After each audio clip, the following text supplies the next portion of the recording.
લાલુ પ્રસાદ યાદવે એવું કીધું કે ઓગસ્ટ મહિના પહેલાં કેન્દ્રની નરેન્દ્ર મોદી સરકાર પડી જશે। નમસ્કાર દર્શક મિત્રો, રાજકારણના અઠંગ ખેલાડી અને આરજેડી સુપ્રીમો અને બિહારના પૂર્વ મુખ્યમંત્રી લાલુ પ્રસાદ યાદવે ફરી એકવાર એક એવો પાસો ફેંક્યો છે કે જેને કારણે રાજકારણની અંદર ખળભળાટ મચી ગયો છે। લાલુ પ્રસાદ યાદવે એવું કીધું કે ઓગસ્ટ મહિના પહેલાં કેન્દ્રની નરેન્દ્ર મોદી સરકાર પડી જશે।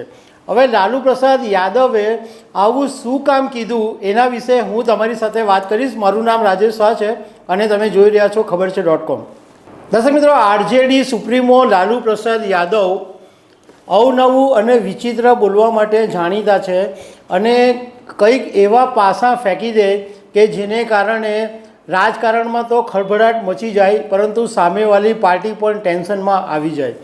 લાલુ પ્રસાદ યાદવે આરજેડીના કાર્યકરોને એક સંબોધનની અંદર એવું કીધું કે હું પાર્ટીના બધા કાર્યકરોને તૈયાર રહેવા માટે અપીલ કરું છું, કારણ કે ગમે ત્યારે ચૂંટણી આવી શકે છે અને કેન્દ્રમાં મોદી સરકાર કમજોર પડી રહી છે અને ઓગસ્ટ પહેલાં નરેન્દ્ર મોદી સરકાર પડી જશે।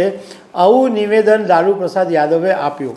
હવે આના શું સંકેત છે એના વિશે તો હું તમારી સાથે વાત કરીશ, પરંતુ લાલુ પ્રસાદ યાદવે આ પહેલાં પણ જે દાવ ફેંકેલા હતા એમાં એમણે 2015માં બિહાર વિધાનસભાની ચૂંટણી પહેલાં એમણે એવું એક તીર છોડેલું કે ભાજપ અનામત ખતમ કરી નાખશે અને બિહારની અંદર લોકોએ લાલુ પ્રસાદ યાદવની વાત માની લીધેલી અને એને કારણે બિહારમાં લાલુ જીતી ગયેલા અને ભાજપને બહુ મોટી કિંમત તે વખતે ચૂકવવી પડેલી। આ વખતે પણ લાલુ પ્રસાદ યાદવના નિવેદનને કારણે ભાજપ નેતાઓ ટેન્શનમાં તો આવી જ ગયા છે। એવું નથી કે લાલુ પ્રસાદ યાદવ બોલ્યા એટલે સાચું જ પડશે એવું કહેવાનો કોઈ મતલબ નથી, પણ એક વાત છે કે એ લાલુ પ્રસાદ જ્યારે બોલે છે ત્યારે લોકો એમની વાત ઉપર ભરોસો કરે છે। લાલુ પ્રસાદ યાદવનો બોલવા પાછળનું જે કારણ છે એ એવું છે કે આ વખતે લોકસભા 2024ની ચૂંટણીમાં ભાજપને બહુમતી મળી નહીં અને 240 સીટો મળી।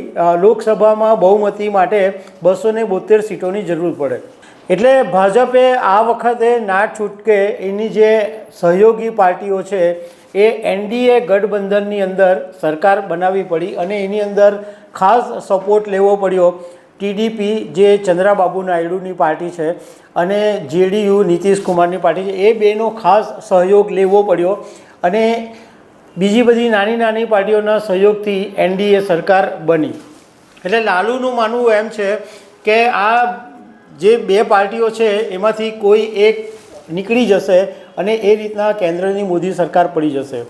જોકે રાજકારણના જાણકારોનું કહેવું એમ છે કે લાલુ પ્રસાદ યાદવે અત્યારે જે પાસો ફેંક્યો છે એનું મુખ્ય કારણ એ છે કે મહારાષ્ટ્ર, હરિયાણા અને ઝારખંડ આ 3 રાજ્યોની અંદર વિધાનસભાની ચૂંટણી આવી રહી છે, એટલે લાલુ પ્રસાદ યાદવે અત્યારે મોકો જોઈને આ દાવ ફેંકી દીધો છે। બીજું એવું પણ છે કે જ્યારે લોકસભા 2024ની ચૂંટણી થઈ ત્યારે લાલુ પ્રસાદ યાદવે આ વાતની શરૂઆત કરી હતી કે ભાજપ અબકી બાર 400 પારની વાત એટલા માટે કરે છે કે આખું બંધારણ બદલવા માંગે છે અને આખું બંધારણ બદલાશે તો તમારું અનામત પણ ચાલી જશે। આ વાત લાલુ પ્રસાદ યાદવે કરી અને ઇન્ડિયા ગઠબંધનની જે બધી પાર્ટીઓ છે એ વાત એમણે આખા દેશની અંદર ફેલાવી અને એ વાતનો ફાયદો કોંગ્રેસ સહિતની બધી જ ઇન્ડિયા ગઠબંધનની પાર્ટીઓને થયો। જોકે રાજકારણના જાણકારોનું કહેવું એમ પણ છે કે લાલુ પ્રસાદ યાદવે અત્યારે આ જે વાત કરી છે એ વાતની અંદર કંઈ બહુ મોટો ફરક નથી પડવાનો, કારણ કે ભલે કેન્દ્રની અંદર એનડીએની સરકાર બની છે, પરંતુ એક વખત ટીડીપી નીકળી પણ જાય તો પણ ભાજપને કોઈ ફરક પડે તેમ નથી। અને બીજી તરફ નીતિશ કુમાર પોતે કેન્દ્ર સરકારમાંથી નીકળે એવા સંજોગો નથી, કારણ કે ભાજપ કરતાં વધારે જરૂર નીતિશ કુમારને છે ભાજપની।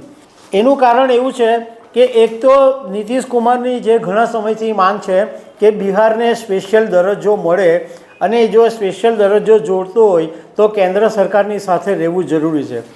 બીજું કે બધા જ જાણે છે કે નીતિશ કુમારને મુખ્યમંત્રીની ખુરશી બહુ વહાલી છે, એટલે મુખ્યમંત્રીની ખુરશી સાચવવા માટે પણ ભાજપની સાથે ગઠબંધન કરવું જરૂરી છે.